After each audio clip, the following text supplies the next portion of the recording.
Ад 14 до 18 гадоў зняволення. Надзвычай жорсткія прысуды сёння агучылі фігурантам гэтак званай справы Ціханаўскага. Аднак самыя падсудныя заставаліся нязломнымі, выглядалі добра і трымаліся упэўнена. Сам Сергей Ціханаўскі заявіў, што за ўвесь час працэсу ніхто не даў супраць іх паказанняў. Падчас абвяшчэння прысуду блогер «Страны для жизни» стаяў да суддзі спіною, а Мікола Статкевіч нават не ўстаў. Жыве Беларусь! Гэтак Сергей Ціханаўскі і Мікалай Статкевіч адрэагавалі на прысуд, агучаны ў сценах СІЗА нумар 3 Гомля, гэтак званым судом, які ў дадатак да вялізных тэрмінаў зняволення прысудзіў фігурантам сплаціць кампенсацыю дзяржаве памерам 2,5 мільёны рублёў. Такая цана помсты, якую ўсе гэтыя даўгія месяцы выношвалі лукашысты. Вітаю спадарства, гэта студыя Белсат. З вами Віталь Бабін, і на пачатак прапаную паслухаць рэакцыю Светланы Ціханаўскай, запісаную яшчэ перад прысудам свайму мужу. Я записываю это видео до объявления так называемого приговора Сергею. Я представляю, какая там будет цифра, и очень сложно будет психологически ее принять. Но с другой стороны, год, 20, 100 лет – это ненормально, это незаконно, и это не то, с чем можно мириться. И поэтому, комментируя его так называемый приговор, я буду задавать себе только один вопрос. Что я буду делать с этой новостью? А я буду продолжать защищать человека, которого люблю и который стал лидером для миллионов белорусов. Я буду пытаться делать что-то очень сложное, может быть, невозможное, чтобы приблизить тот момент, когда мы с ним увидимся в Новой Беларуси. Я буду продолжать отправлять ему открытки, рисунки детей, чтобы, когда мы встретимся, сделать из этого памятный альбом. И все, что я делаю ради этого момента. И такой персональный момент есть у каждого человека. Осталось решить, что каждый готов сделать, чтобы поскорее осуществить нашу мечту. Сергей Ціханаўскі, Мікола Статкевіч, Ігор Лосік, Артём Сакаў, Дмітрый Попоў і Владзімир Цыганович. Усе яны былі затрыманыя летась у траўні-чэрвені і паводле следства працяглы час займаліся падрыхтоўкай і арганізацыяй масавых беспарадкаў у Беларусі. Так званы суд палічыў даказаным, што праз свае YouTube і тэлеграм-каналы Сергей Ціханаўскі заклікаў да гвалту ў дачыненні ўладаў і гэтак званых сілавікоў. Вядома, ніхто не разлічваў на малыя выракі. Прапануем паглядзець на гэтыя лічбы і прыгадаць, за што судзілі гэтых палітычных зняволеных. Сергей Ціханаўскі, блогер, аўтар YouTube-каналу «Страна для жизни», вырак 18 гадоў узмоцненага рэжыму. З усіх фігурантаў Сергей Ціханаўскі атрымаў найбольшы вырак – 18 гадоў калоніі узмоцненага рэжыму. У віну яму ставілі адразу 4 артыкулы крымінальнага кодексу: арганізацыя масавых беспарадкаў, распальванне сацыяльнай варожасці, арганізацыя дзеянняў, што груба парушаюць грамадскі парадак, і перашкода працы цэнтра выбаркаму. Мікола Статкевіч, палітычны дзеяч, вырак 14 гадоў асобага рэжыму. Мікалай Статкевіч апынуўся на лаве падсудных за актыўны ўдзел у перадвыбарчых пікетах, хоць сваёй кандыдатуры і не выстаўляў у якасці кандыдата на прэзідэнта падчас леташняй кампаніі. Спачатку палітыка зрабілі падазраваным у арганізацыі ці ўдзеле ў групавых дзеяннях, што груба парушаюць грамадскі парадак, але ў выніку судзілі за арганізацыю масавых закалотаў. Ігор Лосік, блогер, адміністратар тэлеграм-каналу «Беларусь галаўнога мозга». Вырак 15 гадоў узмоцненага рэжыму. Ігор Лосік быў адміністратарам аднаго з найбольш папулярных тэлеграм-каналаў у нашай краіне «Беларусь галаўнога мозга». Практычна адразу ж па затрыманні стала вядома, што вінавацяць маладзёна ў арганізацыі да рыхтавання дзеянняў, што груба парушаюць грамадскі парадак. Праз некалькі месяцаў дадалі артыкул яшчэ адзін – рыхтаванне да ўдзелу ў масавых беспарадках, які ў выніку змянілі на ўдзел у масавых беспарадках. Артём Сакаў, чалец ініцыятыўнай групы Светланы Ціханаўскай, вырак 16 гадоў узмоцненага рэжыму. Артёма Сакава затрымалі 31 траўня ў сваёй кватэры ўсяго праз 3 дні пасля правакацыі з Сергеем Ціханаўскім. Ён быў адным з аператараў блогера, але абвінавацілі Артёма ў арганізацыі дырэктавання дзеянняў, што груба парушаюць грамадскі парадак. Дмітрый Попов, мадэратар соцсетак «Страна для жизни», вырак 16 гадоў узмоцненага рэжыму. Яшчэ адзін фігурант, якога асудзілі адразу паводле 4 артыкулаў крымінальнага кодексу. Арганізацыя масавых беспарадкаў, арганізацыя і рыхтавання дзеянняў, што груба парушаюць грамадскі парадак, распальванне варожасці і перашкода ажыццяўленню выбарчых правоў. Насамрэч, Дмітрый мадэраваў сацыяльныя сеткі «Страны для жизни».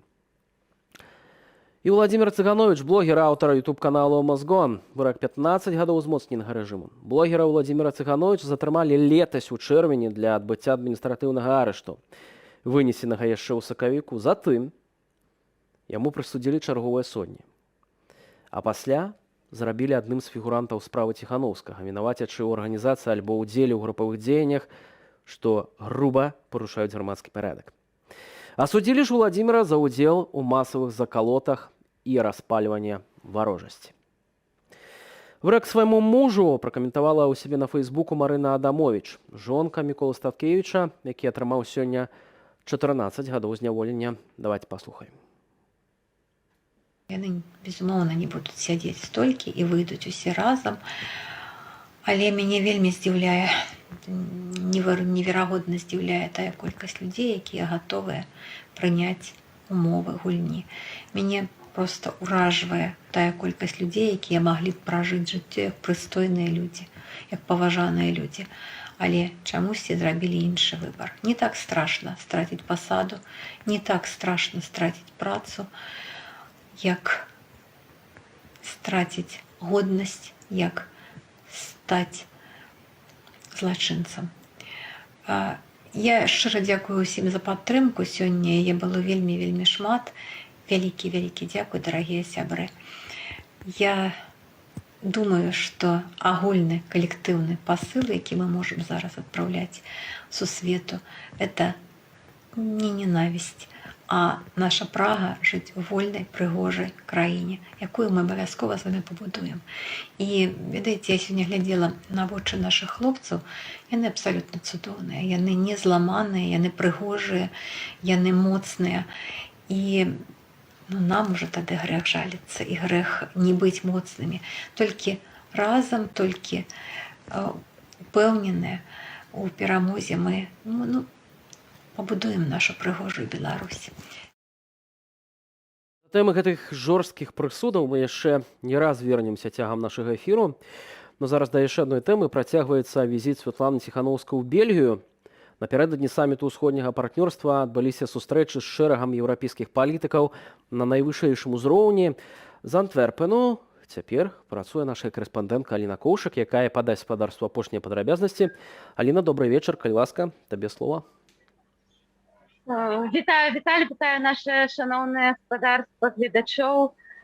Конечно же, тэма жудасных выракаў па справе Ціханаўскага гучыць сёння ў Брюсселі. А зараз дакладней мы знаходзімся ў Антверпене, і, быць можа, гэта вельмі сімвалічна, што акурат у гэтыя хвіліны адбываецца сустрэча лідаркі дэмакратычнай Беларусі Светланы Ціханаўскай з вернікамі грэка-каталіцкай парафіі тут у Антверпене, адной са старэйшых беларускіх парафіяў у свеце. Была супольная малітва, ёсць размова з прадстаўнікамі дыяспары, все вельмі хвалююцца. Я размаўляла з людзьмі, якія прыходзілі на гэту сустрэчу да нашага злучэння. Все звярталі ўвагу на тое, наколькі нелюдскія гэта вырокі, і як усіх хвалюе тое, што зараз адбываецца на Беларусі. Сама Светлана Ціханаўская пракаментавала сённяшнюю падзею такім чынам, што Лукашенко хоча адпомсціць наймацнейшым сваім апанентам. І вось зачыняючы гэтыя працэсы у СІЗА, Лукашенко хацеў схаваць палітычных зняволеных, хацеў рабіць і працягваць рабіць гэтыя рэпрэсіі ў цішыні. але увесь свет глядзіць, і мы не спынімся. І сапраўды увесь свет глядзіць, і мы вось бачым па рэакцыях нават на твітары, як твітар узарваўся пасля прысудаў Сергею Ціхановскаму, Ігору Лосіку, Мікалаю Статкевічу, іншым фігурантам гэтай справы. Гэтую не абмінулі розныя палітыкі. Пятр Саўштравічус, напрыклад, назваў Сергея Ціхановскага ворагам дзяржавы Александра Лукашенка, а расійская вядомая апазіцыянерка Любоў Собаль назвала гэты вырак жудасным, але, цытую, тым хутчэй здохне рэжым Лукашэнка. Вось такія моцныя словы гучалі сёння. Прысуд быў зачынены, але тым не менш увесь свет звярнуў увагу яшчэ раз на тое, што адбываецца ў Беларусі, наколькі жудасныя рэчы адбываюцца ў нашай краіне. Я хочу нагадаць нашым гледачам, што 18 гадоў гэта самы даўжэзны вырак, які можна было атрымаць. І гэта з часоў сталінскіх такіх выракаў па палітычных справаў не было. Гэта болей, чым атрымалі нават апаненты Владзіміра Пуціна. Міхаіл Ходорковскі, які атрымаў 14 гадоў, і Алексей Навальны 3,5 гады. Так што яшчэ раз увесь свет паглядзеў уважліва на тое, што адбываецца ў Беларусі. Сталася гэта акурат за дзень да пачатку саміту ўсходняга партнёрства, які распачнецца заўтра ў Брюсселі, на якім мы будзем прысутнічаць. Але беларускае крэсла на ім будзе пустым. Хоць вакол гэтага саміта адбывалася шмат, вось акурат сёння прайшоў так званы сайд-івент, адмысловая дыскусія, якая была прысвечаная будучай ролі Беларусі ва ўсходнім партнёрстве, на якой выступілі прадстаўнікі офісу Святланы Ціхановскай, каардынацыйнай рады, з якімі я паразмаўляла пасля гэтай дыскусіі, якія расказвалі пра тое, як яны бачаць будучыню ўсходняга партнёрства ў супрацы з дэмакратычнай Беларусі, з дэмакратычнымі беларускімі інстытутамі. Так што прапаную вам паслухаць гэтыя словы нашых прадстаўнікоў і на гэтым развітваюся. Вітаю вас з канцэртам. Тут спецыяльна ішла такая гаворка пра ўсходняе партнёрства, магчымасці ўсходняга партнёрства зараз для Беларусі вось у гэтай сітуацыі. Ну і быў такі даволі ясны вывад з гэтай дыскусіі пра тое, што ўсходняе партнёрства застаецца адкрытым для Беларусі, нягледзячы на пазіцыю беларускіх уладаў. У беларускіх уладаў проста няма такой моцы, такой улады проста выключыць грамадзянскую супольнасць і беларускае грамадства з удзелу ва ўсходнім партнёрстве. Мы прапанавалі новы фармат супрацы. Гэта 4 накірункі core initiatives, гэта медыа, гэта адукацыя, гэта стварэнне інстытуту будучыні і гэта грамадзянская супольнасць, у межах якіх патрэбна супраца далей. Мы бачым праз сённяшняе мерапрыемства, праз сустрэчу Святланы Ціхановскай з кіраўніцтвам Еўрапейскага звязу, што расце парадак дня нашых адносінаў, што з'яўляюцца новыя магчымасці. І для таго, каб скарыстацца гэтым патэнцыялам, нам трэба больш інклюзіўна падыходзіць да гэтай супрацы. Дэмакратычныя сілы, грамадзянская супольнасць, медыа павінны аб'яднаць свае намаганні для таго, каб супольна выкарыстоўваць і развіваць гэты патэнцыял. Ужо зараз з намі на сувязі Ганна Красуліна, прэсавая сакратарка Святланы Ціхановскай. Спадарня Ганна, добрый вечер. Калі ласка, распавядзіце, дзе вы знаходзіцеся, што адбываецца? Я нахожусь сейчас на митинге у белорусского посольства. Здесь проходит митинг такой, как вам сказать, протеста и поддержки наших людей, протеста против вот такого приговора, который совершенно суд за закрытыми дверями, который не был судом, совершенно садистский приговор с огромными сроками. Люди возмущены, конечно, и пришли, собрались очень быстро, за буквально пару часов около белорусского посольства для того, чтобы выразить свое мнение на этот счет. Спадарня Ганна, ці вы задаволеныя вось той рэакцыяй грамадства, якая ёсць сёння на гэтыя жудасныя прысуды? Ці, на ваш погляд, яна адпаведна тым лічбам, якія агучылі ў гэтак званым судзе ў Гомлі? Честно говоря, я не знаю, какая реакция. Можете со мной поделиться этой информацией? Какая реакция? Я маю на увазі, ці вы вось зараз, назіраючы тых, хто прыйшоў на гэты мітынг у Вільні, ці вы лічыце гэтую колькасць людзей дастатковым суадносна той інфармацыі, якая сёння была агучаная ў гомельскім СІЗА нумар 3? Понимаете, все понимали, все знали заранее о том, что будут озвучены самые большие цифры, потому что Тихановский является врагом номер один Лукашенко, вот и все. Лукашенко не смог ему простить, Лукашенко завидует тому, что Тихановского поддерживают люди, Лукашенко знает, что он проиграл, и вот это его мелкая месть на много годов. Но на самом деле мы с вами понимаем, что могли озвучить все, что угодно, и мы были к этому готовы. Поэтому неожиданного в этом нет, к сожалению. Все эти цифры, все это бесчеловечное садистское судопроизводство, так называемое, это повседневность сегодняшней Беларуси. Поэтому тут, знаете, как возмущаться каждый день. Мы вот в Беларуси люди просто живут в этих условиях, и это для них реальность, к сожалению. Поэтому мы это понимали, нового в этом ничего нет. Другой вопрос, что да, Лукашенко боится и не смог этого скрыть. Он не смог отойти от схемы, он действительно дал максимум своим главным врагам. Ну, мы поздравляем их с высокой оценкой и понимаем, что Лукашенко, это просто страх стоит за этим. Страх и зависть к людям, которые пользуются настоящей любовью народа и поддержкой. Поэтому будем делать все, что можно в этих условиях. 18 гадоў вось самы высокі, самы такі даўгі прысуд, самы жорсткі прысуд, які агучвалі апанентам Лукашэнкі, Сергею Ціхановскаму менавіта такі тэрмін прызначыў суд. Ці значыць гэта, што Александр Лукашенко разлічвае на тое, што ён яшчэ 18 гадоў будзе кіраваць Беларусю, а Сергей Ціхановскі, адпаведна, Мікалай Статкевіч, Ігор Лосік і ўсе фігуранты гэтай справы будуць сядзець вось да канца ўвесь гэты тэрмін? Нет, конечно. Все понимают, что 18 лет – это такими сроками сейчас не измеряется время, и тем более для этого режима совершенно уходящего. Это просто он набивает цену для того, чтобы потом попытаться снова торговать, как это было в 2011 году. Но мы уверены, что больше Европейский Союз на это не купится, потому что после 2011 года и когда был заключен договор о том, что Лукашенко не будет больше нарушать права человека, ведь санкции накладываются за нарушение прав человека и за несоблюдение договоров. Лукашенко опять не сдержал свое слово. Человек, который не соблюдает, не держит свое слово, кто же с ним будет договариваться в следующий раз? Об этом речи не идет. Он пытается набить эту цену, но больше с ним никто в эти отношения, мы уверены, вступать не будет. Поэтому сколько бы он ни давал, скажем так, для Европейского Союза вот эти цифры 18 лет, 14 лет особого режима, это на самом деле то, что возмущает, и то, что показывает абсолютную неадекватность этого режима, потому что невиновные люди, абсолютно невиновные люди, которые, единственная вина которых попытаться выйти просто в избирательную кампанию, чтобы поговорить с людьми. Единственная вина. И за это их за закрытыми дверями, без людей, без дипломатов, без медиа, без адвокатов практически. Что это такое? Это не суд. Все это понимают.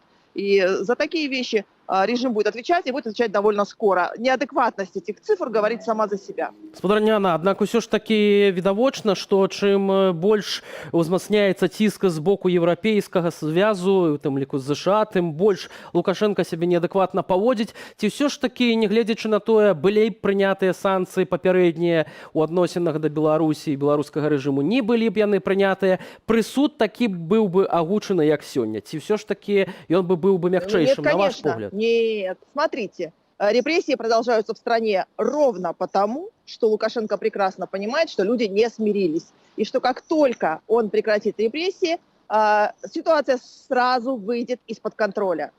Именно репрессии показывают, вот эти не прекращающиеся репрессии показывают, что он понимает, что его дни сочтены, и что люди не смирились и будут протестовать, и уже протестуют. Вот и все.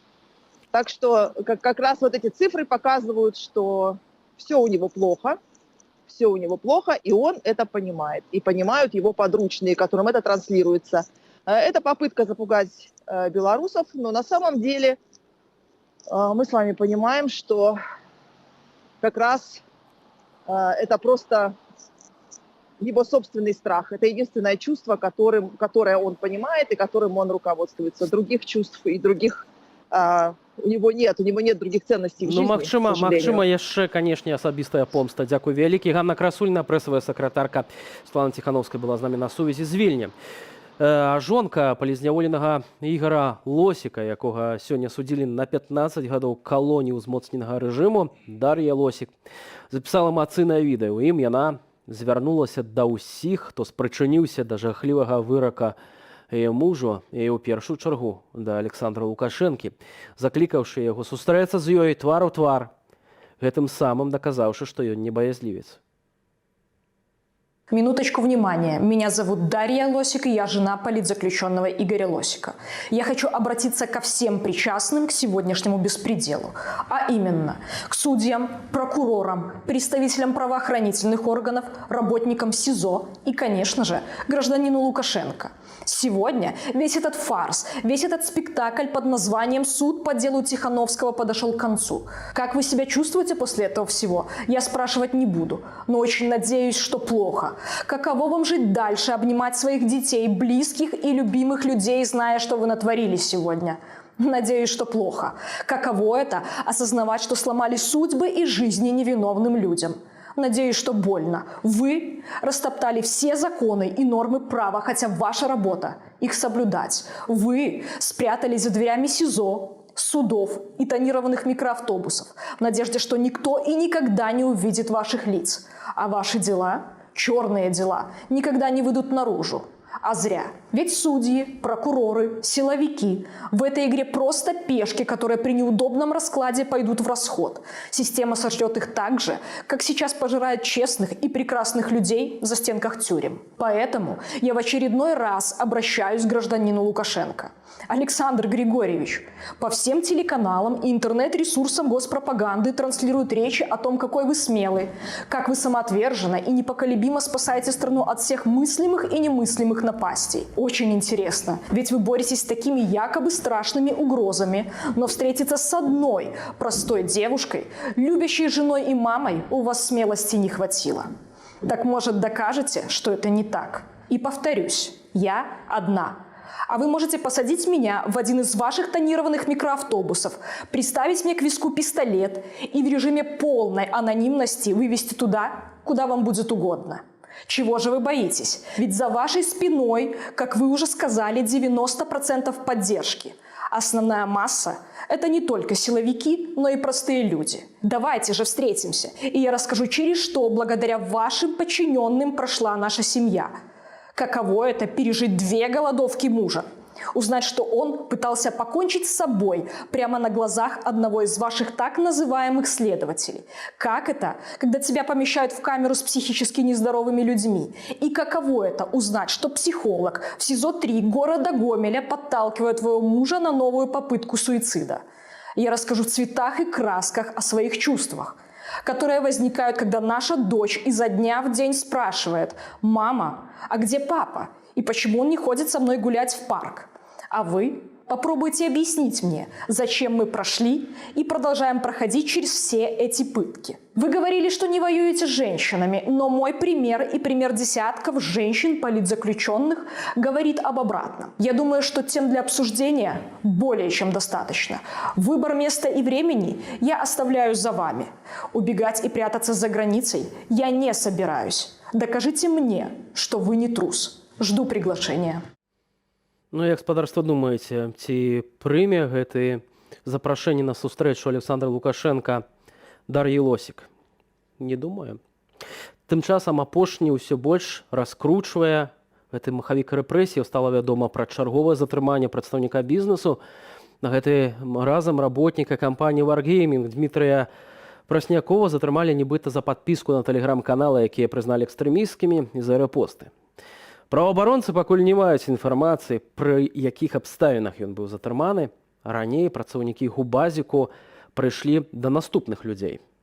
Мікалай Брэдзелеў, прэс-сакратар кампаніі А1.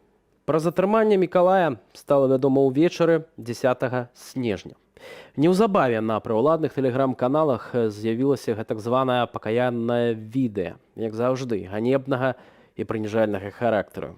Акрамя таго, што Мікалай прызнаваўся ў падпісцы на экстрэмісцкія каналы, яго змусілі распавесці пра сваю гомасексуальнасць. Адзін тэлеком Аўстрыя груп рашуча асудзіла ўварванне ў асабістае жыццё свайго працаўніка. Гэткі ж лёс напаткаў і Сергея Бабашкова, начальніка аддзелу маркетынгу і продажу аўтамабіляў Hyundai.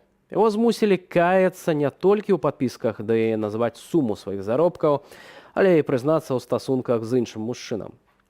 Леонід Насур, галоўны бізнес-аналітык ЭПА, быў затрыманы на наступны дзень. Яго змусілі распавесці на відэа пра падпіскі на тэлеграм-каналы, рэпосты з іх і ўдзел у мірных акцыях пратэсту. Зачыстка топ Джар працягнулася затрыманнем Дмітрыя Досава, дырэктара IT-кампаніі Авіта. Пра што таксама стала вядома па публікацыі відэа з мужчынам, у якім ён распавядае, што быў падпісаны на экстрэмісцкі тэлеграм-канал, рабіў рэпосты, а на сваёй старонцы ў Фэйсбуку размясціў відэа з леташніх пратэстаў. Пасля пераследу топ-менеджменту беларускага бізнесу і ў прыватнасці IT-кампаніяў вядомы беларускі бізнесоўца Александр Кныровіч пракаментаваў нашаму каналу, як ён разглядае гэтыя замахі, ды ці паўплываюць затрыманні на адну з самых прыбытковых галінаў, якую, так падаецца, знішчылі пасля леташніх пратэстаў, калі з Беларусі пачалі з'язджаць як асобныя праграмісты, так і цэлыя IT-кампаніі. Это сигнал не для самого парка высоких технологий, а это сигнал для компаний, которые находятся внутри, о том, что они больше не являются священной коровой, которую нельзя трогать. Я думаю, что это просто сигнал того, что к ним теперь будет точно такой же подход, как ко всем остальным белорусам. Я не очень верю в эту цифру о том, что покинуло именно 1000 компаний. Нужно смотреть внутри, что стоит за этими цифрами, какое количество персонала. В моем представлении количество предпринимателей, точнее количество айтишников, которые уехали, 20, может быть 25 тысяч человек. По крайней мере, примерно такую цифру называли польские власти. Соответственно, наверное, это могло привести к снижению активности на 20%, но при этом есть и другой тренд роста регистрации компаний, и как они между собой сработают, пока непонятно. Я бы скорее поверил в то, что все-таки рост будет продолжаться, и доля IT-бизнеса в ВВП Беларуси, она сохранится. Если же говорить в целом, то, конечно, есть среда для бизнеса, есть некое настроение, а есть все-таки конкретные выгоды, которые все еще сохраняют парк высоких технологий. И для аутсорсингового бизнеса это все еще налоговая гавань, которая позволяет сэкономить деньги, работать эффективно в сравнении с другими какими-то юрисдикциями. Поэтому поток компаний, которые регистрируются, независимо от политических каких-то сегодня существующих ситуаций, наверное, он есть, наверное, он сохранится. Каким он будет? Он точно меньше, чем мог бы быть без того развития общественной ситуации, которая сегодня происходит в Беларуси. Скарачэнне ў цэнтральным апараце Міністэрства ўнутраных спраў можа дасягаць ажно 50%. Такія дадзеныя прыводзіць ініцыятыва Байпол. Больш за тое, былыя сілавікі сцвярджаюць, што ўжо цяпер у Беларусі нястача сілавікоў. Дзе тут лічбы сапраўды, якія ляжаць на паверхні, якія з'яўляюцца праўдзівымі, ужо зараз непасрэдна ў студыі абмяркуем з Александром Азаровым. Вітаю вас, пан Алекс. Добрый день. У новых дадзеных, якія вы апублічылі, сцвярджаецца, што некамплект сілавікоў вось на Беларусі зараз складае ажно 25%. Але і так вядома, што у Беларусі вельмі шмат сілавых структураў. То на ваш погляд, то можа ўсё ў парадку, мінус 25%, і так шмат іх. А вообще некомплект рабочий составляет в районе 8%. И превышение этого некомплекта уже влияет на саму работу МВД. Як? 20% это вообще катастрофа. Увеличивается нагрузка на каждого сотрудника. Он должен выполнять работу не только свою, но и соседа, который должен с ним работать. То есть если он ведет, к примеру, 3 дела, 5 дел, то он должен вести уже 10 дел. Але ж там усе такие палітычныя, не под копирку фактично. Все равно у него рабочий день один и тот же, и он должен увеличить интенсивность своей работы в 2 раза, к примеру. Да? То есть это невозможно. Вы знаете, что и сотрудники бывают разные, которые могут сидеть, курить целый день, там, пить чай, кофе, а потом к концу дня начинает работать. Ему ставятся огромные задачи, которые он не может даже физически выполнить, даже если он будет с утра до ночи сидеть там. И сотрудники уже не могут уходить, как было раньше, там в 6-7 часов вечера домой. Им нужно сидеть до 9-10, а то и больше. Ну, то бок, і гэта вядзе да незадаволенасці, так? Конечно, зарплата, она не увеличивается, она остается на том же месте. Идет инфляция, дорожают продукты, а вот рабочий день у них растягивается, все выходные они на службе, соответственно, за что они служат. А надбаўкі, напэўна ж, за пратэсты, за вось гэтыя разгоны акцыі усе ж атрымалі добрыя нейкія, ну, прынамсі нейкія авансы, там, подвышки, не? А поначалу, конечно же, деньги были заплачены, но в бюджете сейчас денег нет. Сейчас вместо денег они предоставляют отгулы. А соответственно, когда работы очень много, им говорится так, что отгул у тебя есть, но ты его получишь когда-нибудь там потом. То есть ты его там запиши у себя в ежедневнике и все. И он пишет 1 отгул, 2 отгул, а когда их взять... Попрацуй. Да, а когда он приходит и говорит, дайте мне, у меня 10 отгулов, ему уже говорят, ты что, враг народа? Ты видишь, война сейчас творится, там БЧБ кругом, их нужно ловить, сажать в тюрьмы, они хотят совершить переворот, а ты собрался гулять, иди работай, вот, и все на Ці этом. гэтыя людзі цяпер ужо расчароўваюцца ў сістэме, у якой яны працуюць? Да, по нашей информации, практически никто не хочет продлевать контракт. Человек служит, пока истекает Самые люди контракт. не хотят уже, да? Да, да, в таких условиях работать невозможно. Ну и соответственно, также влияет моральный климат в семье, среди друзей. Их все ненавидят. Они считаются преступниками, карателями, которые мучают обычных белорусских граждан. То есть они не могут спокойно общаться, где-то выйти в общественное заведение, выпить там, отдохнуть. То есть на них все смотрят косо, и они это чувствуют, эти взгляды, и поэтому они сидят дома. Даже мне рассказывали, что многих сотрудников уже не видели ни во дворе, ни в магазинах. И они говорят, как они в магазин ходят, посылают кого-то, видимо. То есть люди исчезают. Я думаю, яшчэ ўзмацняецца ціск з боку сваякоў, жонак незадаволеных, якія кажуць, ну ты і так вот працуеш колькі, чаму-то з заробкам гэта ніяк не адлюстроўваецца. Да, каждый рабочий день это совершение новых преступлений, за которые придется в будущем ответить. И поэтому они уже достаточно набрали себе преступлений и достаточно представляют, какие сроки они могут получить. И чем больше он работает, служит, совершает преступления, тем срок будет больше. Поэтому и они стараются быстрее уволиться и куда-нибудь сбежать. І ўсё ж такі, па вашым дадзенам, да 50% у цэнтральным апараце Міністэрства ўнутраных спраў плануюць скараціць. Чым вызваныя вось гэтыя захады? Ну, вообще власти очень боятся инакомыслия и людей, которые могут их не поддержать в трудную минуту. Да? К примеру, первоначально были уволены только те, которые не прошли полиграф, либо, значит, высказывались как-то против действий режима, их уволили, но пришли списки огромные, и власти ужаснулись, тоже МВД ужаснулось, и решили это оставить на потом. Вот. Но сейчас тот же новый министр Кубраков, ему ставились задачи еще в прошлом году почистить МВД, он отказался, потому что это невозможно уволить 50% центрального аппарата. Это касается только центрального аппарата. Вот. Теперь ему поставили задачу до 1 января уволить этих сотрудников. И я так понимаю, что он не хочет это делать, потому что он понимает, что это к крах МВД приведет. Вот. Но, соответственно, видя это, диктатор не любит, что если человек не выполняет... немилость до Лукашенко, фактически. Да, диктатору должны все подчиняться беспрекословно. Они не должны с ним что-то там обсуждать или высказывать сомнения. Они должны говорить, так точно, разрешите выполнять. Все. Если ты так не сказал, то ты будешь уволен в самом лучшем случае. Кубраков же и выконывал все загады Лукашенки на протестах. Нават пасля змены Караева на Кубракова вядома, што чалавек адданы сістэме. И Кубракову ставятся задачи, которые он, если уволит 50% личного состава, выполнить не может.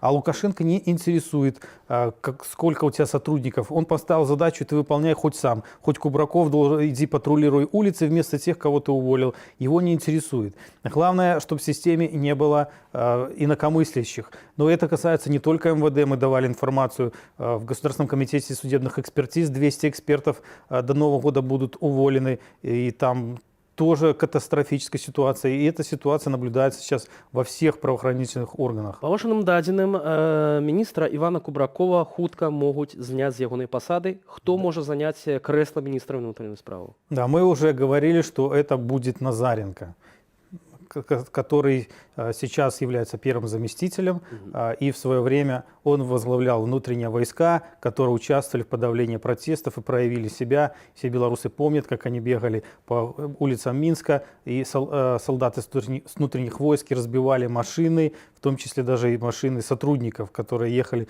возвращались со службы. А чаму не адыёзная Карпянкова альбо Геннадий Казакевич? Ну, видимо, у Назаренки больше боевого опыта, чем у Карпенкова. Угу. Глядзіце, калі ўсё ж такі вы зараз гэтую інфармацыю публічылі, то вот, ну, Лукашенко, допустим, там альбо ягоныя спецслужбы кажуць, тут Байпол даведаўся, што вы хочаце Кубракова зняць.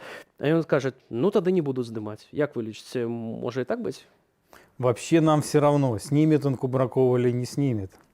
Вот и так плохо, поэтому пускай сами разбираются и грызутся между собой.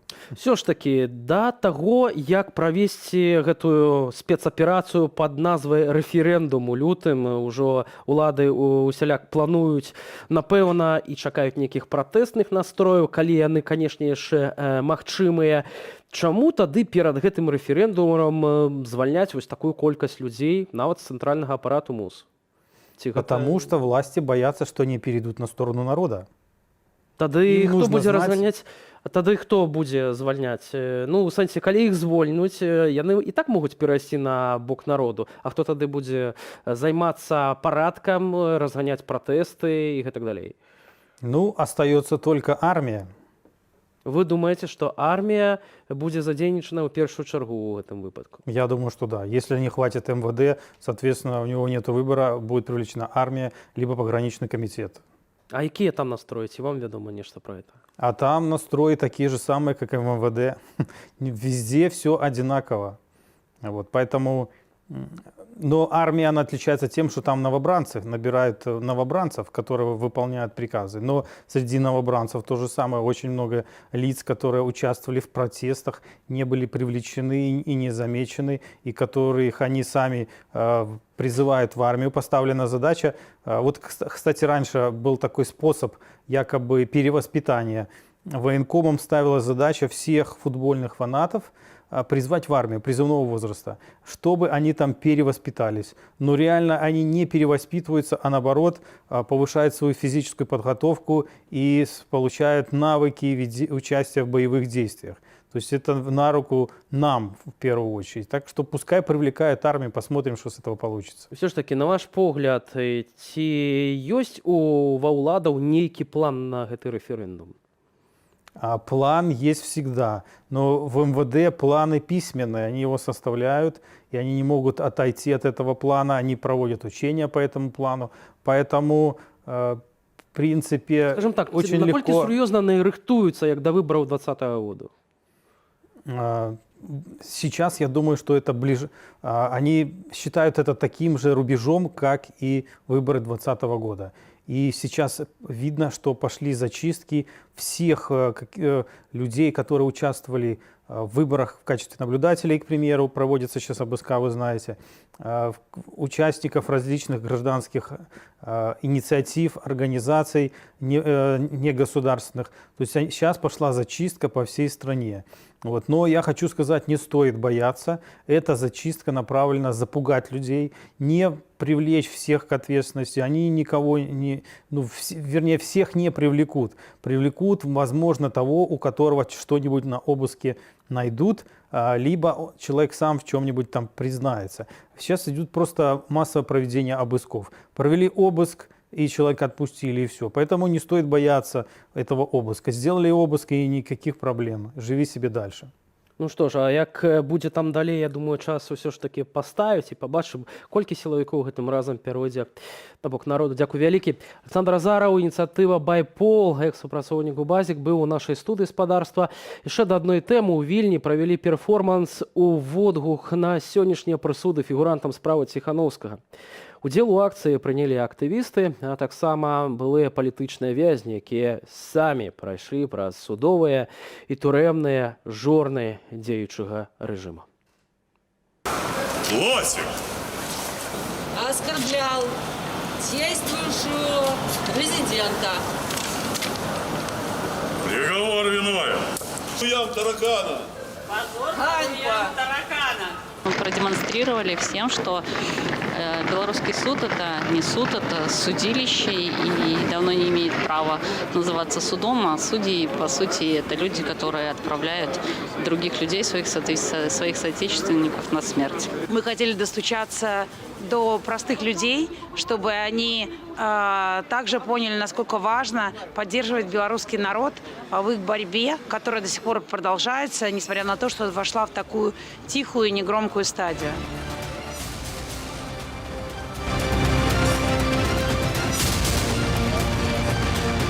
Поддержать наших политзаключенных белорусских. Как бы для меня это самое важное. Я, к сожалению, бывший политзаключенный, и в связи с тем, что я нахожусь сейчас здесь, и хоть как-то я пытаюсь их поддержать. Ощущение к этим всем прикорытникам и всем служащим, которые выполняют это, по факту это незаконные просто приказы издают им, потому что это поступает сверху, они выносят те приговоры, которые им скажут. То есть от этого только больше ненависти, конечно, к этому существующему режиму, потому что все работают на режим, у них выхода в принципе нет другого, поэтому они исполняют такие приказы. В скамье подсудимых я должен был сидеть вместе с ними. К радости я успел этого избежать, и, к сожалению, мои товарищи нет. И сейчас вот такое зло творится, что им пытаются навесить очень большие, огромные срока, хотя они сражались за победу, за независимость граждан Республики Беларусь. И все делалось строго в рамках действующего законодательства.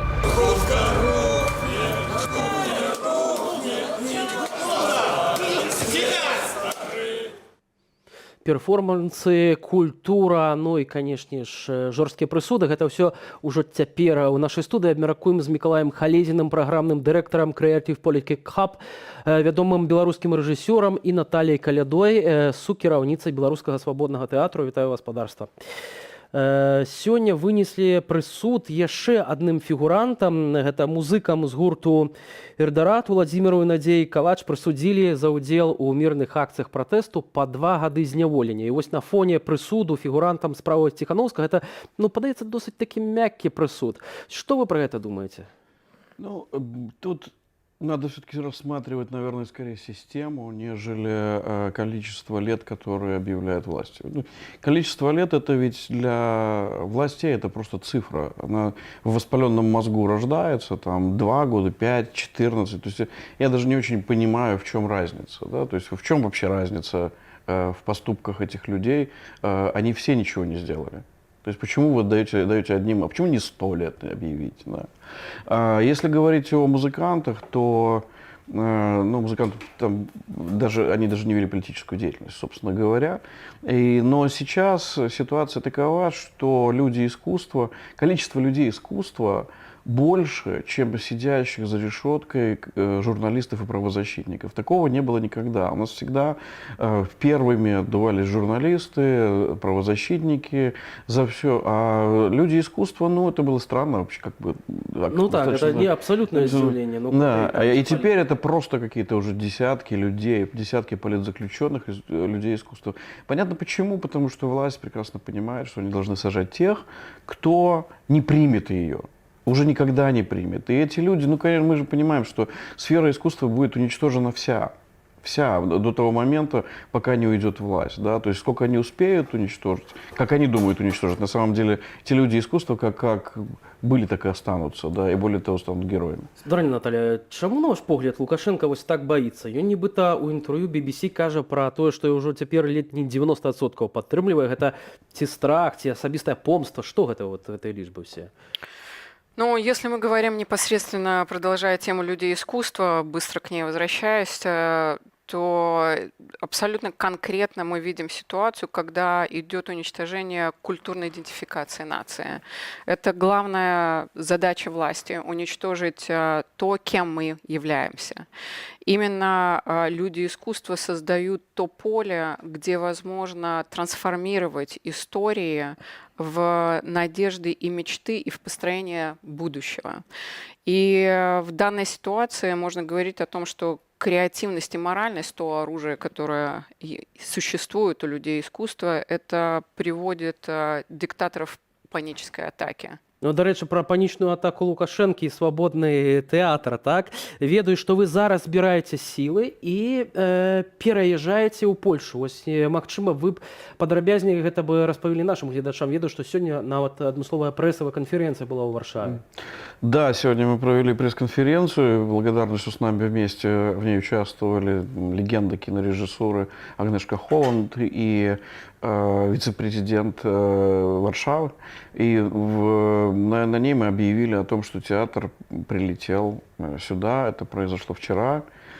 И да, теперь это будет временная база свободного театра здесь, в Польше, до момента, пока мы сможем вернуться в Беларусь. Эта ситуация, этот разговор идет не только о театре, который приедет, будет здесь ставить постановки и играть, и в том числе, как и работал по миру, и репетировать новые спектакли. Но мы и перевезли сюда нашу образовательную структуру. Но если мы ее перепрофилируем, потому что если она готовила в основном профессиональные кадры для свободного театра, то теперь мы будем готовить уже белорусских граждан из детей, подростков, которые дети беженцев белорусских здесь, в Польше.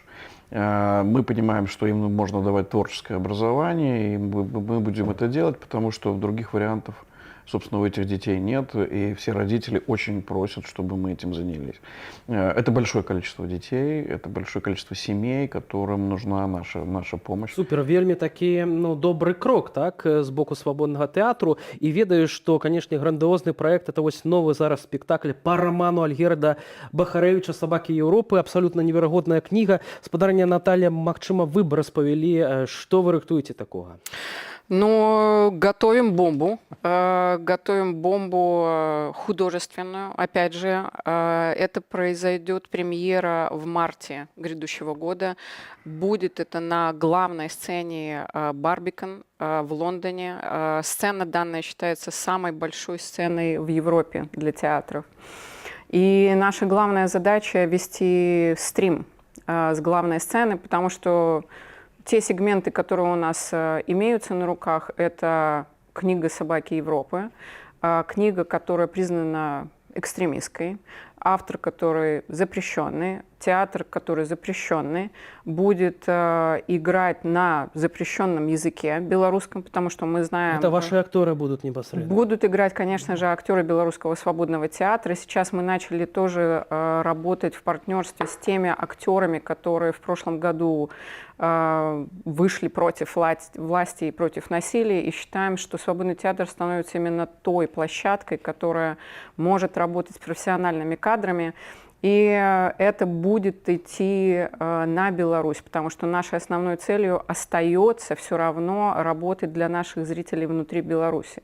И мы будем искать те пути, как продолжать это делать. Ну а как вы знаете, «Собаки Европы» — это дистопия о том, как Россия построила новый рейх, потому что Европа потеряла политическую волю и выстроила стену вокруг Беларуси. Но, к сожалению, то, что Альгерд и мы думали произойдет в 2049-м, мы уже наблюдаем сейчас. Наблюдаем зараз, сапраўды. Разам з тым, вось мы наблюдаем гэту сюррэалістычную карціну ў самой нутры Беларусі, калі Лукашенко не спыняецца, яго не спыняе нічога, ён разварочвае гэты махавік рэпрэсіў, гэты сталінскі тэрор, і адначасова з тым, вось гэты 5-й пакет санкцыяў быў прыняты, рыхтуецца 6-й.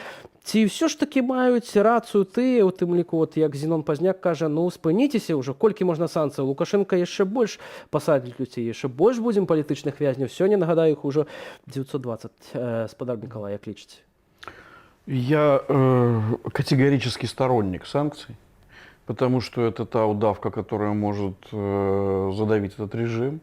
Да, это, конечно, мы не можем говорить, что только санкции все решат. Конечно же, это не так. То есть это должно быть давление не только санкционное, но и самое разное, и гуманитарное, и социальное, и давление изнутри страны.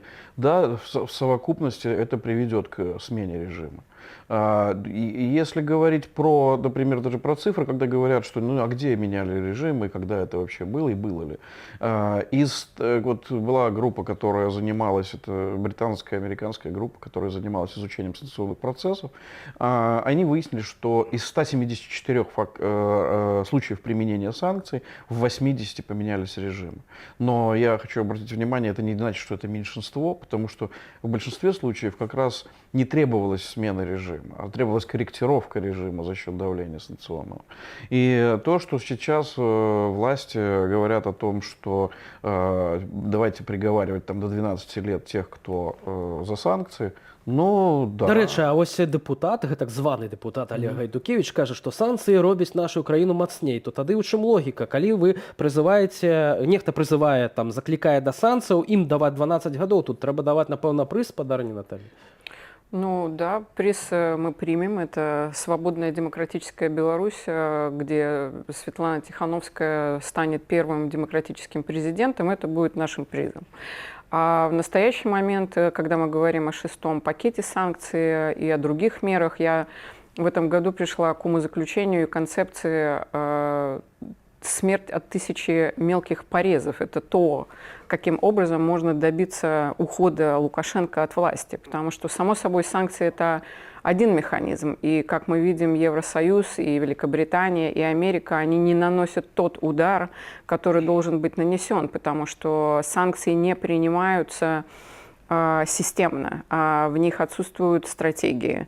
Если бы Евросоюз принимал те санкции, которые они обязаны принять были в августе, ноябре и декабре прошлого года, а не сидеть на информации до захвата самолета, сегодня бы мы как раз бы с вами бы уже и отмечали бы свободную Беларусь, а не 920-го политзаключенного с теми сроками, которые получили сегодня. Але заўсёды ж так было, спадарня Наталья, заўсёды гэтыя санкцыі прымаліся вось так бюрократычным таким способам, так, на доўгія. Это доўгатэрміновая ж перспектыва, спадар Миколай. І ўсё ж такі 6-й пакет будзе такі ж самы, як 5-й прыкладна, і моцна не паўплывае на ситуацию. Мы Если очень мы к надеемся. адским санкциям перейдем, тогда, я думаю... Мы очень надеемся, что все-таки Евросоюз отреагирует на наши просьбы и наши аргументы.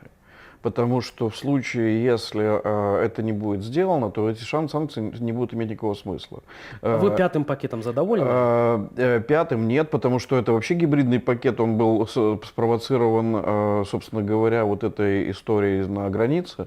И получилось, что он стал и не экономическим, и не... То есть, ну, когда ты вносишь гостиницу «Минск» или гостиницу «Планета», ну, это просто смешно, да. Я не очень понимаю их логику. То есть, я понимаю те страны, которые не хотят санкций, да. Их логика понятна. Давайте мы примем такие, которые ни на что не повлияют. Но если вы хотите добиться чего-то, потому что реально большинство все-таки стран и их делегации, ну, хотят, чтобы изменилась ситуация в Беларуси, чтобы все-таки наступила стабильность, то тогда давайте прислушиваться о том, какие санкции могут быть эффективными, да? И, к слову сказать, про Гайдукевича, я надеюсь, что он первым получит 12 лет вот за эти свои странные провокационные высказывания. До речі, ось кажучи про Гайдукевича і ось про эту всю вакханалію, сьогодні прийняли ще один закон там про геноцид білоруського народу. Ось це все нагнітання. Як ви, спадарня Наталія, ставитеся ось до этих всіх ініціатив так званої палати представників? Гэта што нам усім паказваюць, што депутаты працуюць на благо народа? Ну, я, наверное, могу показаться очень отстраненным человеком от белорусской ситуации, но мне, в принципе, палата депутатов, так называемая в Беларуси, неинтересна как таковая. Для того, чтобы мы могли продолжать нашу деятельность на том уровне, чтобы она приносила результат для Беларуси, мне лично меньше нужно погружаться в бред, который создает палата депутатов. Поэтому мы продолжим заниматься тем, чем мы занимаемся. но они пускай немного безумствуют, но, конечно же, мы знаем, что каждый из них ответит, потому что индивидуальная ответственность никуда не девалась. Совет по реконсилиации и правды будет создан. Каждый предстанет перед судом и получит Але то, ж многие что позбегаюць обязан. этой адказнасці, многие там збегаюць за мяжу, там у Россию, что там няма на границы. Як толькі пачнуцца нейкія перамены, гэтыя людзі альбо скажуць: да не, мы ж просто выконвалі загад, альбо просто возьмуць и з'едуць. То же самое говорили после Второй мировой войны. Но каждый в Нюрнберге ответил за то, что было сделано, и это произойдет в Беларуси, потому что избежать наказания невозможно. Может быть, несколько убегут, но большинство ответит. Я ставил спектакль с эстонскими актерами и писал пьесу по факту убийства Александра Трайковского. И мне друзья помогли связаться с теми, кто в Алмазе служил, один даже был человек, который служит там сейчас. И у нас был достаточно такой жесткий разговор, мне было интересно их представление о современной жизни и о том, что происходит. А ему было интересны мои вопросы, потому что казалось, что они друг другу их не задают. И был очень интересный момент, когда я сказал ему: а ну так а тебе-то что? Ты же убежишь в Россию, хотя он там говорит, что не виноват ни в чем. Я говорю: вы же все в Россию сбежите. Он говорит: а я никогда не был в России. Я говорю: ну тогда Тула тебя покорит своими видами и своей жизнью. Я говорю: а сколько у вас там их было в России? Он говорит: меньше половины. То есть они для себя даже не рассматривали этот вариант. Они представляют, что они здесь дослужатся до пенсии и будут счастливо ездить отдыхать там в свои Турцию, Египет. Но на самом деле это все не совсем так. То есть, поэтому даже сейчас, когда мы рассматриваем вот эту историю с палатой представителей, да, которая что-то... Но они могут принимать все, что угодно. И даже закон о геноциде. И там только стоит поменять чуть-чуть формулировки, чтобы сфокусироваться на 2020 году. И тогда действительно нельзя будет отрицать геноцид, который устроил Лукашенко. Законы, якія пишуць гэтыя дэпутаты самі па сябе. Дзякую вам вялікі спадарства.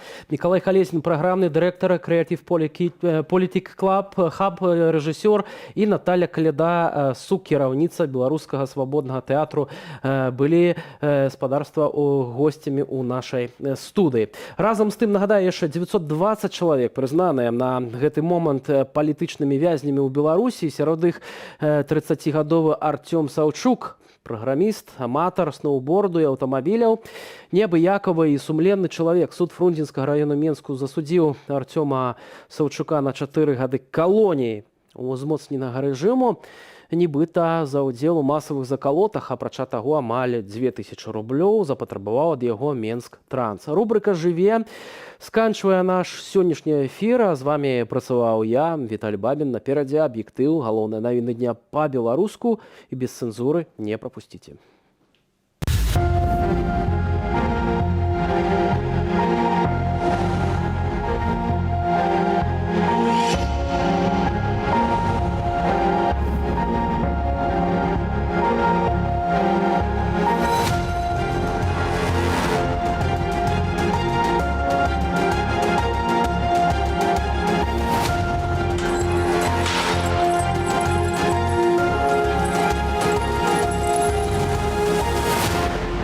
Усіх моцна абдымаю, усіх люблю. Не хвалюйцеся за мяне.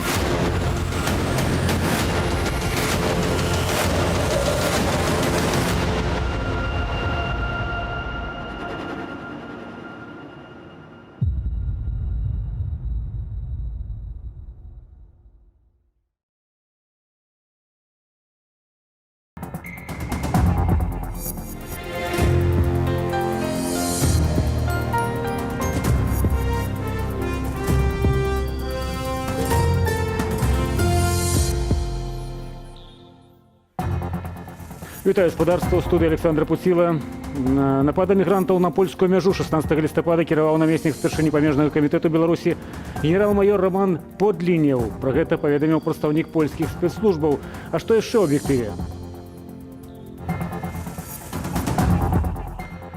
Жорсткі прысуд, амаль 100 гадоў на 6 палітычных вязняў. Ніхто з іх не скарыўся. Усе яны абсолютно перакананы ў сваёй праваце. Центральный аппарат МУС скоротять наполову, а министра звольнять. То недоверие к подчиненным, к тем сотрудникам, которые рядом с ним, оно в итоге уничтожит этот режим, а мы, белорусы, в свою очередь, поможем.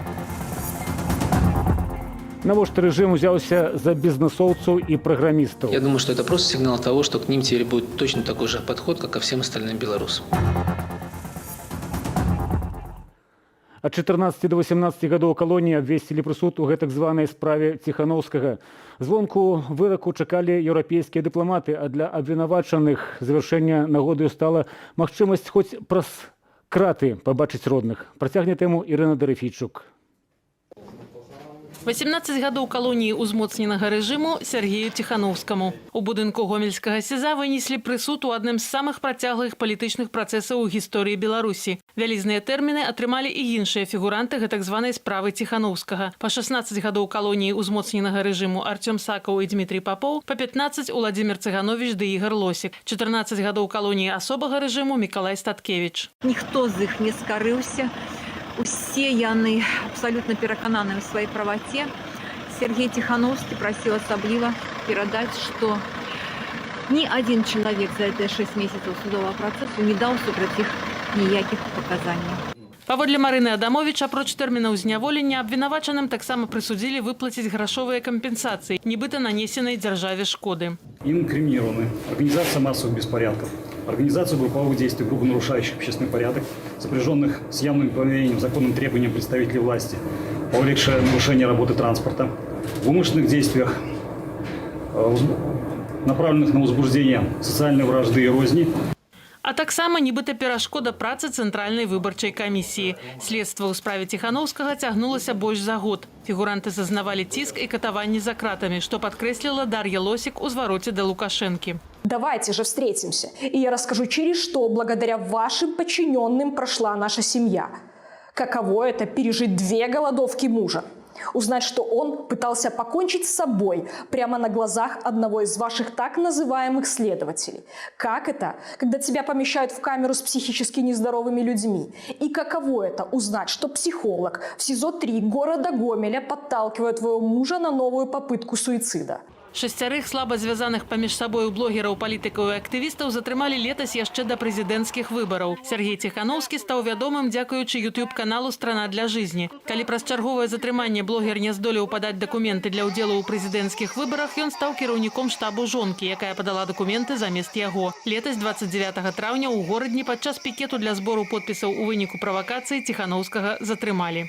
Вопрос, который я себе задаю, что я буду с этим делать, что я буду делать в этой ситуации, а я буду продолжать бороться, я буду продолжать, не знаю, может быть, делать неосуществимые вещи, потому что там Сергей, там отец моих детей, там тысячи других людей. Беларусы Вільні ў дзень суда зладзілі перформанс, каб падтрымаць незаконна пакараных сёння палітычных вязняў. Мы продемонстрировали всем, что белорусский суд – это не суд, это судилище и давно не имеет права называться судом, а судьи, по сути, это люди, которые отправляют других людей, своих соотечественников на смерть. Мы хотели достучаться... Живе Беларусь! Живе!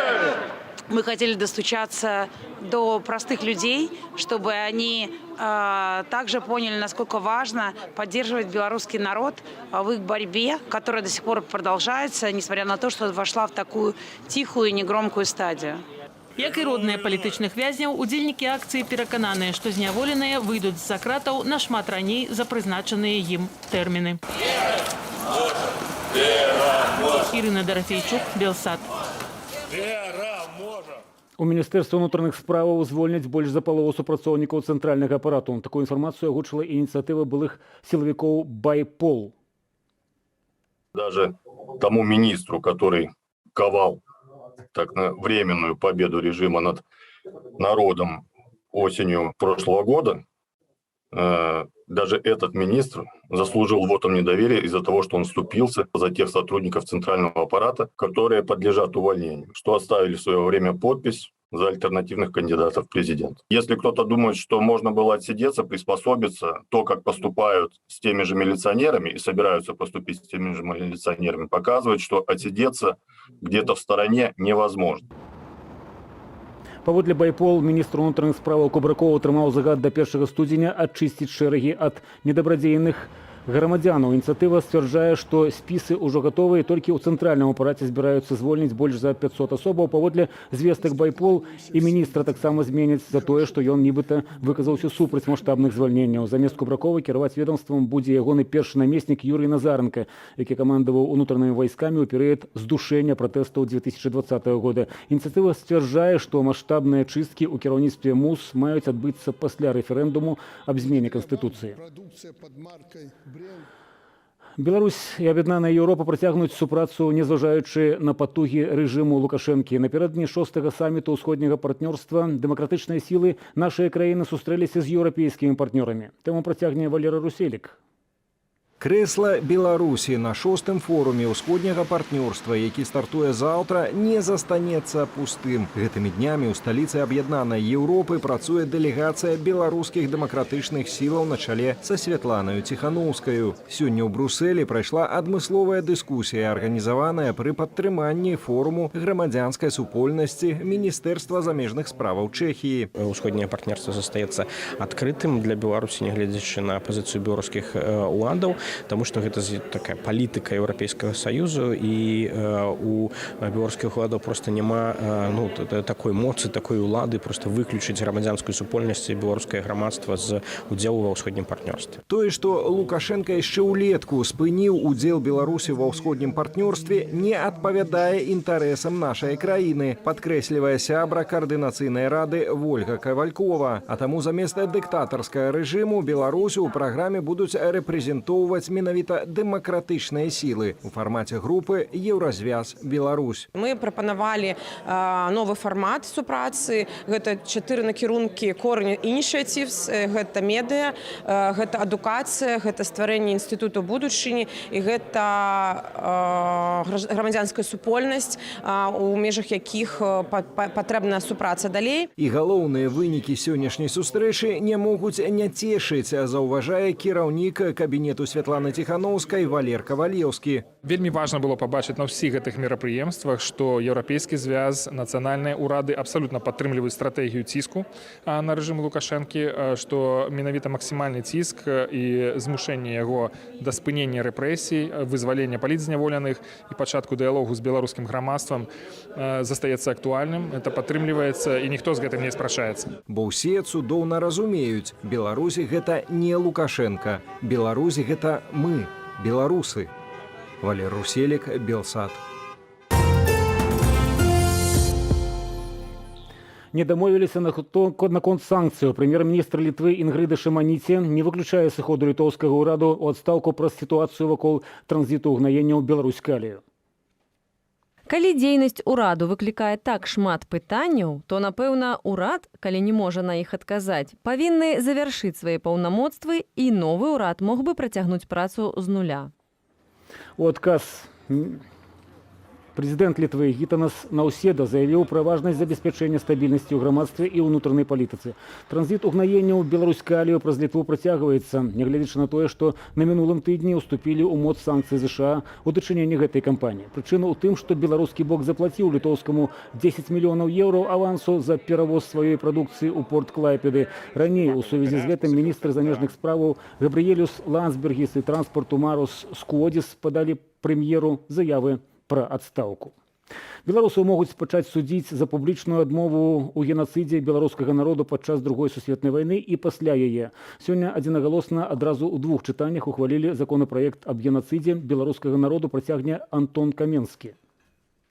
Адразу ў 2 чытаннях ніжняя палата гэтак званага парламенту адзінагалосна ўхваліла законапраект аб генацыдзе беларускага народу. Усяго 1,5 старонкі тэксту, 5 артыкулаў і вельмі цяжкая крымінальная адказнасць. Да 10 гадоў пазбаўлення волі за адмаўленне ў публічнай прасторы генацыду беларускага народу. Сам закон в основном мае такую ідэалагічную накіраванасць, да? Яго такое хуткае прыняццё гэта была палітычная замова.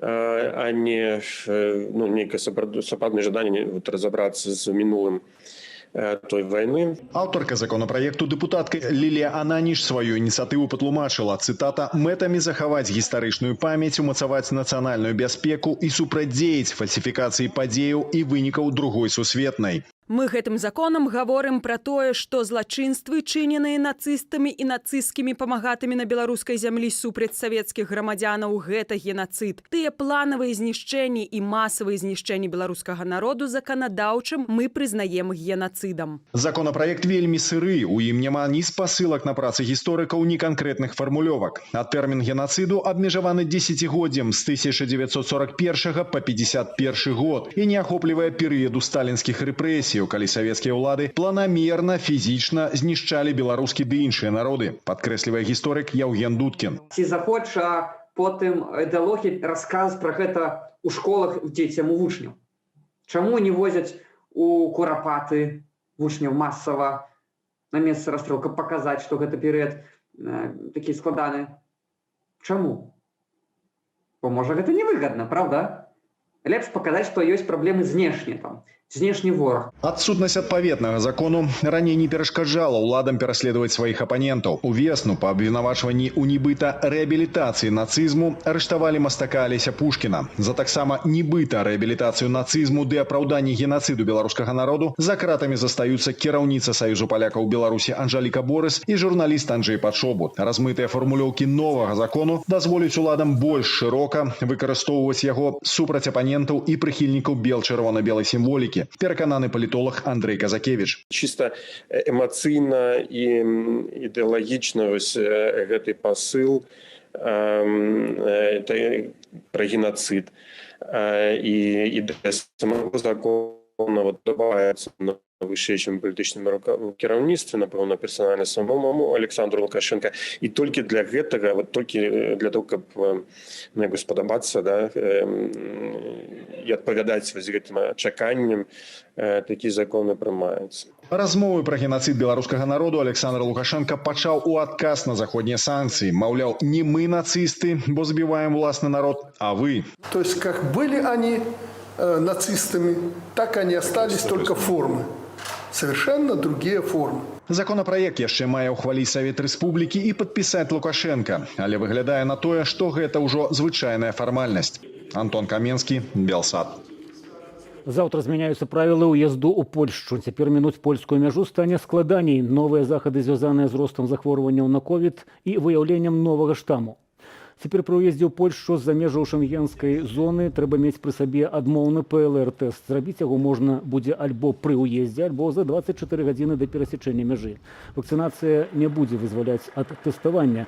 Распаўсюджваюцца новыя правілы як на наземны, гэтак і на паветраны транспарт. Новыя абмежаванні закрануць і іншыя сферы жыцця. Тэст на COVID-19 зробіцца абавязковым для людзей, якія жывуць з інфікаваным каронавірусам. Таксама з 15 снежня ў Польшчы набудуць моц новыя абмежаванні, звязаныя з агульнаграмадскімі месцамі. Занятасць грамадскага транспарту будзе складаць 75%, рэстаранаў, бараў і гатэляў максімальна 30%.